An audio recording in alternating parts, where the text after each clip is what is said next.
आप क्षेत्र के एकलौते कॉलेज में हैं। यहाँ से लगभग 8 किलोमीटर दूर एक गांव है बोडरा नाम के गांव में हजारों की संख्या है, जहाँ छोटे से गांव में पूरे गांव को बुला के खिलाते हैं। लेकिन ये हमारे क्षेत्र का एकलौता कॉलेज है, जहाँ जितने छात्र हैं ना सभी से पैसा लेते हैं, 1000, 2000, 3000, और छात्रों के खाने के लिए यहाँ फूड नहीं है। और जितने भी यहाँ स्टाफ है, स्टाफ के घर वाले लोग आएंगे वो लोग यहाँ खा सकते हैं। इन लोग के लिए पर्सनल बनता है, यहाँ जो नेता आते हैं पर्सनल माला पहनने के लिए, उन लोग के लिए खाने के लिए बनता है। लेकिन यहाँ जो इंसान जो पढ़ रहा है उसके लिए खाने के लिए कुछ नहीं।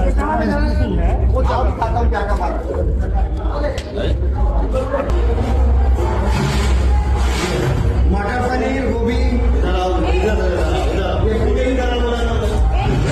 ये पूरी बड़ा बस हम ही लोग के लिए खाने के लिए। बाकी लोग यहाँ जितने लोग पढ़ते हैं ना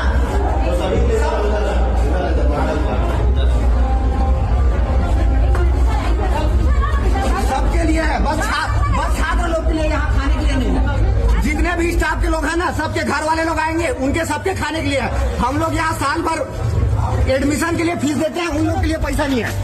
5 साल से यहाँ पढ़ रहा हूँ।